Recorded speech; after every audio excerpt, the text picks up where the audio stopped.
시편 42편 5절만 일단 다시 한번 본다면 내용은 네가 어찌하여 낙심하며 어찌하여 내 속에서 불안해하는가 나는 하나님께 소망을 두라. 낙심, 불안, 소망 이 단어가 보입니다. 우리가 소망이란 이야기를 많이 하는데 소망이 필요할 때가 언제냐라고 했을 때 낙심했다가 이것이 불안으로 갔다가 다시 소망으로 가는 이 코스웍에 대하여 언급을 해놓고 있더라는 겁니다. 다시 말하면 낙심과 불안 이것이 우리의 소망을 사라지게 하기 때문에 그 낙심과 불안에서 다시 소망을 회복하는 그런 과정에 대한 메시지를 시편 42편이 주고 있습니다. 우리가 흔히 말하고 있는 낙심이나 불안이라는 그 단어들이 원래 히브리 원어가 나름대로 독특한 의미를 갖고 있습니다. 이 낙심이란 히브리어는 샤하흐라고 하는데 이 샤하흐가 이렇게 고개를 숙인다라는 그런 뜻입니다.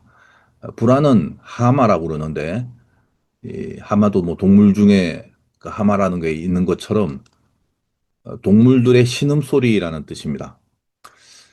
낙심 또 불안 이런 것을 연결해서 한번 생각해 본다면 낙이라는 게 이제 떨어진다는 거죠. 그러니까 낙심이라는 것은 떨어진다라는 그런 의미를 갖고 있는데 마음이 떨어진다. 근데 이 떨어진다라는 것은 원래 그 마귀의 정체가 그렇습니다. 어떤 자리에서부터 떨어져 버린 거. 그것을 타락이라고 하는데 그래서 이 낙심이라는 코드가 사실은 마귀 코드입니다. 낙심이 찾아오면 그때부터는 이제 우리 안에 주도권을 마귀가 잡고 있는 거죠. 고개를 왜 숙이는 것입니까? 안 쳐다보겠다라는 거거든요. 그래서 낙심의 뜻이 숙인다는 뜻이라고 그랬죠. 누구를 안 쳐다보냐? 위로는 하나님을 안 쳐다보고 또 옆으로는 사람을 안 쳐다본다라는 말입니다. 사람에게 소망이라는 게 있는데 소망이라는 건 뭐냐면 우리가 얼핏 생각할 때도 바라보는 거거든요. 그러니까 하나님을 바라보는 것이 소망인데 그거밖에 없는데 낙심이라는 것은 고개를 숙이는 것이니 하나님을 안 보겠다는 겁니다. 그리고 하나님을 안 보니까 이제 불안하죠. 아까 그 불안이란 단어가 동물이 신음소리를 내는 것이다라는 그 말씀드렸는데 그 동물이 신음소리 낸다는 말은 뭔가 이렇게 웅얼웅얼거린다라는 거예요.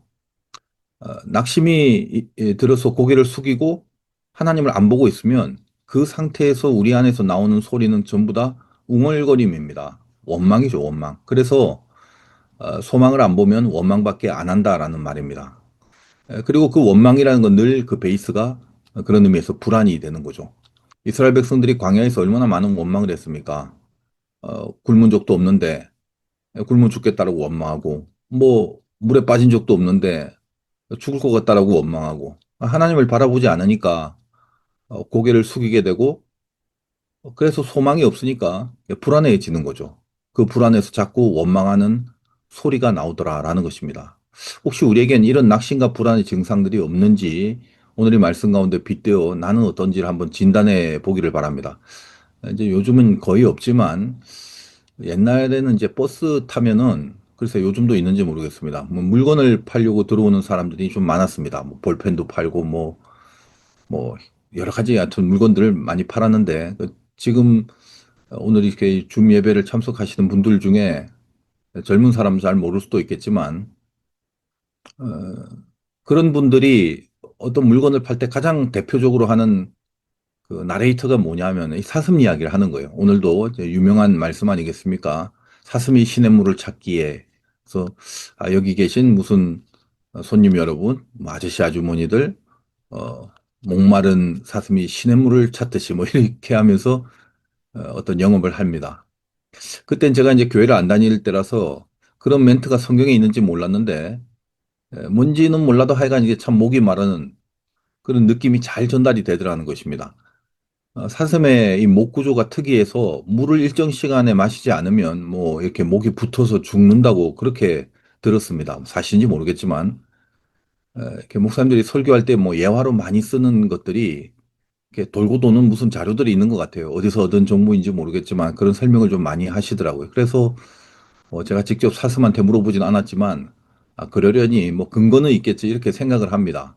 하여간 이 사슴의 갈급함이라는 게 아주 절대적인 목마름 이것을 대표하는 동물 중에 하나가 사슴이라고 그러는데 이게 뭐 정확한 팩트인지는 모르겠지만 시중에 많이 이 사슴을 통해서 예를 드는 게 그런 말이 있습니다.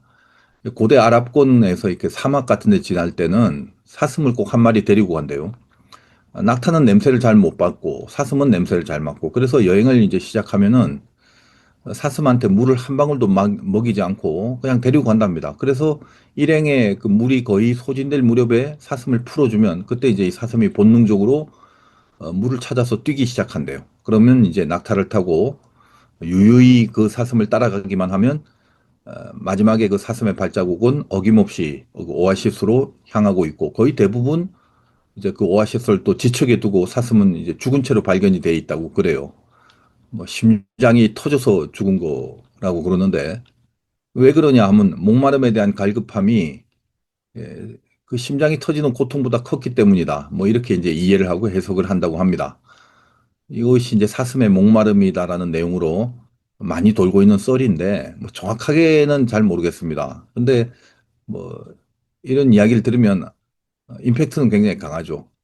사슴도 동물이니까 물에 대한 갈증은 이제 분명히 있었겠지만 하여간 이게 뭐 정확한지는 모르겠습니다. 그러나 적어도 어, 그 사슴이 갖고 있는 그 목마름에 대한 그런 본능 이거는 뭐 틀린 거 아닌 것 같아요. 그래서 나름대로 갈증에 대해서 말할 때는 제법 어떤 그 목마름의 대표성을 갖고 있는 동물로 이렇게 사슴이 등장합니다. 그래서 오늘 이제 시편도 사슴이 시냇물 찾기 갈급한 같이라는 그 유명한 문장이 이제 그런 측면에서 좀 이해를 할 수가 있는데 하여간 이 갈급함이라는 게 얼마나 목이 마르냐 이 문제보다는 어, 이게 딱 하나죠. 목적이 물을 찾는 거다 이 말입니다.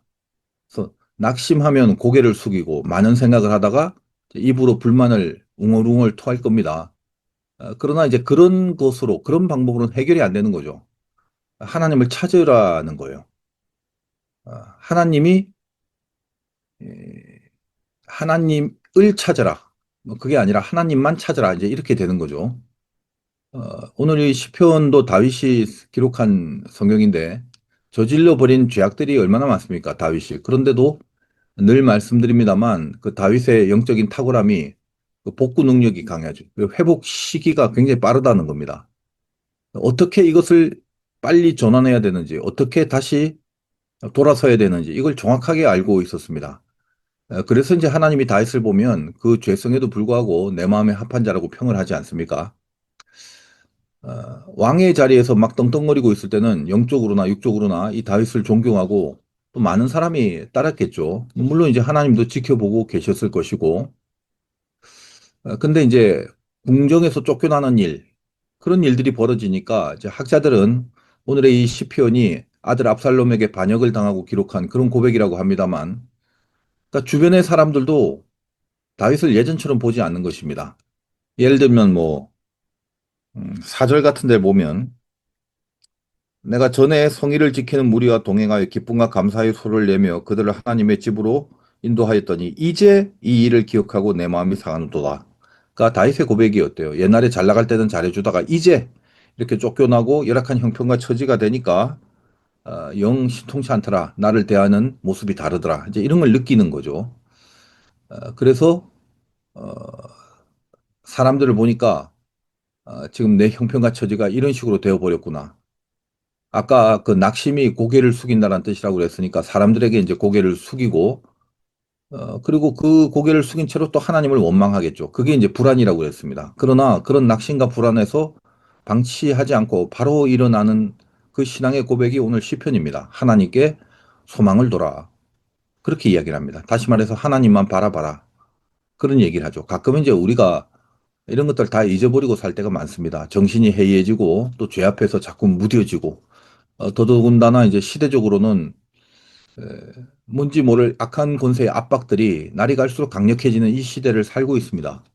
그래서 지금은 사실 저도 아주 민감하게 느끼고 있습니다만 믿음을 버리는 사람들이 아주 많아지고 있어요.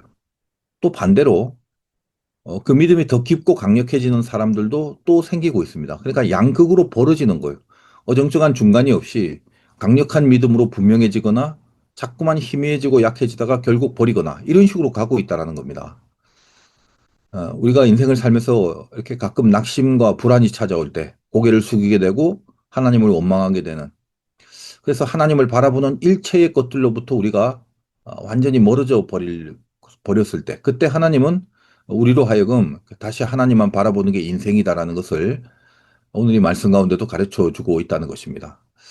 하나님만 바라보는 거. 아유, 알겠습니다. 하나님, 늘 하나님만 바라보겠습니다. 우린 이제 그렇게 쉽게 말해 버릴 수가 있을지 몰라도, 하나님, 말씀만 하십시오. 말씀 잘 받들어 알아서 잘하겠습니다.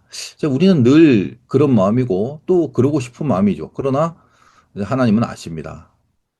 그리고 사실 나도 내 자신을 잘 알고 있잖아요. 우리가 하는 말이 잘하겠다는 말, 잘할 수 있다라는 말이 얼마나 이것이 진실성이 없는 건지, 얼마나 많은 거짓인지, 이거 하나님이 먼저 잘 알고 있습니다. 우리는 말로 해서 되지 않는다고 그랬죠. 문제가 없으면 기도 안 하고, 뜻대로 또 잘 풀리고 일사천리로 고난이 없으면 절대 하나님만 갈급하게 바라보지 않습니다. 사슴이라는 게 물도 있고 풀도 있고 다 있으면 뭐 하려고 갈급해서 물을 찾겠습니까? 그래서 불현듯 지금 나는 하나님만 바라보고 있는가? 혹시 낙심되는 문제들이 있다면 그걸 어떻게 복구할까? 그 낙심을 주는 원인을 어떻게 찾아서 채워 넣을까? 이제 이럴 생각만 하지 마시고, 내가 하나님만 다시 바라볼 수 있는 그 믿음이, 그 영성이 지금 나에게 얼마나 나태해져 있고 무뎌지고 있는지 그걸 보실 수 있어야 한다라는 것입니다. 하나님만 바라봐라. 소망을 다시 가져라. 소망이란 말을 제가 많이 말씀드렸죠. 히브리 말로 티크바인데 끈이란 뜻이라고 그랬죠. 그러니까 소망이라는 건 우리가 뭔가 이 비전이 보이는 뭔가 잘 될 것 같은 그런 조짐이 보여서 생기는 영성이 아닙니다. 야, 요거 보니까 잘 될 것 같네. 소망이 보이네. 아, 이 정도는 있으니까 이렇게 하면 될 것 같아. 소망이 있네. 이런 게 아니다라는 거예요. 우리 손에 든든한 그 뭔가를 가득 쥐고 있어서 그래서 생겨지는 것도 아닙니다. 소망이라는 건. 소망, 티크바라는 이 단어는 그냥 말 그대로 끈이란 말이죠. 그러니까 그냥 붙잡고 있는 거예요. 그게 소망이에요. 뭘 붙잡나요? 딱 하나. 하나님 붙잡는 거. 그게 소망이다라는 거예요. 붙잡아도 현실적으로 아무런 변화가 없을 때도 있습니다. 그런데 아무런 현실적 변화도 없는데 붙잡기만 하면 소망인가요? 성경이 말하는 건 그게 소망이라고 얘기하는 겁니다. 붙잡기만 하면 되나요? 된다는 말이에요. 소망이라는 것은 붙잡는 자에게 뭔가를 이렇게 받거나 얻을 수 있다라고 판단이 되어서 생기는 그런 영성이 아닙니다. 그러니까 내가 하나님을 붙잡는 게 소망인데 그냥 어떤 처지에도 붙잡고 있더라. 그 붙잡고 있는 상태가 소망이라는 거예요. 붙잡고 있으므로 그 다음에 뭐가 떨어지느냐라는 건 두 번째 문제고 또 거기까지 갈 필요도 없다라는 것입니다. 내가 지금 붙잡고 있는 게 뭐죠? 하나님인데 그 하나님을 붙잡고 있다는데 더 이상 그 다음에 무슨 말을 할 필요가 있겠습니까? 하나님을 붙들고 있는 게 소망이다라고 성경이 말합니다. 그래서 가끔 이제 이런 생각을 해봅니다. 세상이 힘들게 만들어서 그래서 나에게 소망이 필요한 게 아니라 소망이 필요해서 세상이 힘들게 만든 게 아니냐.